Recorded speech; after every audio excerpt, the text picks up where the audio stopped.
वासुदेव के गोकुल से लौटने के बाद कंस के महल में सब पहले जैसा हो गया।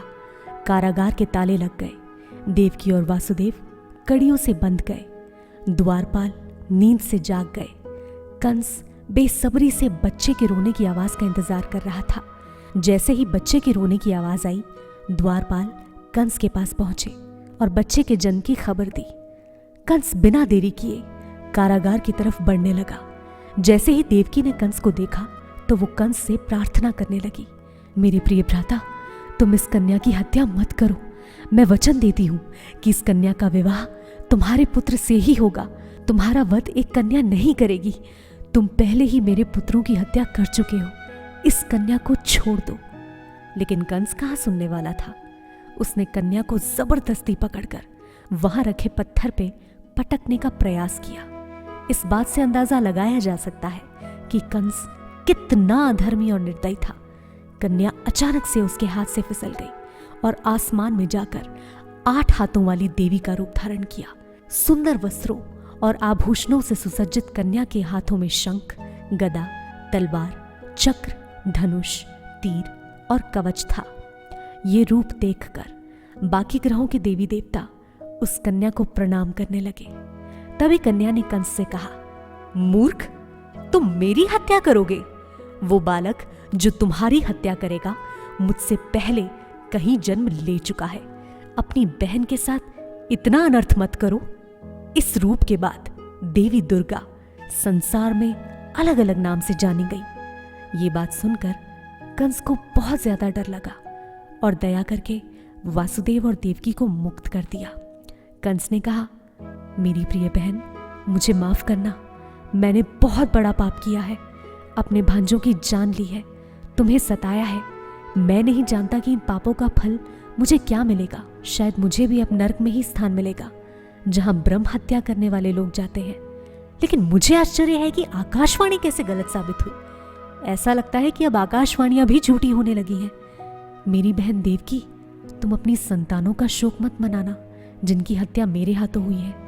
वास्तव में देखा जाए तो वो हत्या मैंने की ही नहीं। उनकी हत्या तो पूर्व निर्धारित थी। लोग तो यही सोचते हैं कि इसने इसको मारा। यही सोच तो भौतिकवादी है। मैं आप दोनों से निवेदन करता हूं कि मुझे माफ करें। मैं बहुत ही निर्दयी हूं, लेकिन आप महान हृदय के हैं। कृपया मुझे माफ करें। ये बोलते वक्त कंस की आंखों से आंसू बह रहे थे और वो रोते हुए वासुदेव और देवकी के पैरों में गिर पड़ा। वासुदेव और देवकी ने भी कंस को माफ कर दिया। वासुदेव ने कंस से कहा, मेरे प्रिय भ्राता, तुमने सही कहा। हम तो आत्माएं हैं जो कि इस शरीर में रह रही हैं और इस शरीर से होने वाली पीड़ाओं को अपना मान रही हैं। इस शरीर के कारण ही तो डर, काम, जलन, लालच है। इन सब में फंसे रहने के कारण हम ये भूल जाते हैं कि हमारा असल रिश्ता तो भगवान से है। वासुदेव ने मौका जानकर कंस को समझाने की कोशिश की कि ये पाप भी उससे इसीलिए हुए हैं क्योंकि उसने अपने आप को सिर्फ शरीर ही समझा, आत्मा नहीं। इस पूरे संवाद के बाद कंस लौट गया। अगले ही दिन कंस ने अपने सलाहकारों को बुलाया और पूरी कथनी सुनाई। वो सभी सलाहकार राक्षस थे जो कि देवताओं के शत्रु थे।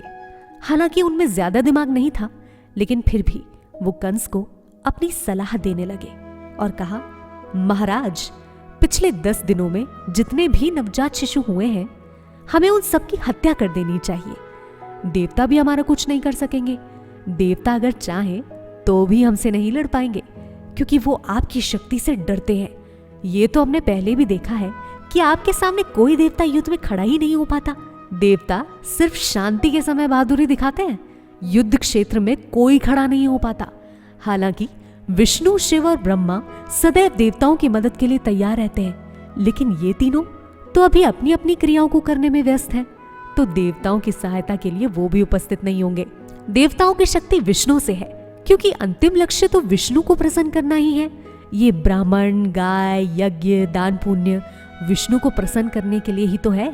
इसलिए हमें सबसे पहले ब्राह्मणों को मारना चालू करना होगा। उनके साथ संत महात्माओं को मारना होगा। सारी गायों को मारना होगा। गाय मरेंगी तो घी नहीं होगा और घी नहीं होगा तो इनके यज्ञ नहीं हो पाएंगे। महाराज, हमें आज्ञा दें कि हम इनकी एक एक करके हत्या करनी शुरू करें। ये सब सुनकर कंस, जो पहले ही बेहद निर्दयी और अधर्मी था, उसने कहा, तुम सब ठीक कह रहे हो, हमें सभी ब्राह्मण और वैष्णवों की हत्या करनी चाहिए। ऐसी क्रियाएं जीवन काल को कम कर देती हैं। राक्षसों ने ये अधर्म करना चालू किया और अपनी मृत्यु को पास बुलाना भी चालू किया।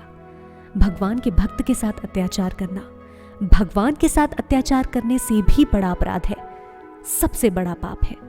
इससे एक इंसान अपना कमाया हुआ नाम, पैसा, बुद्धि, सूरत सब खो देता है।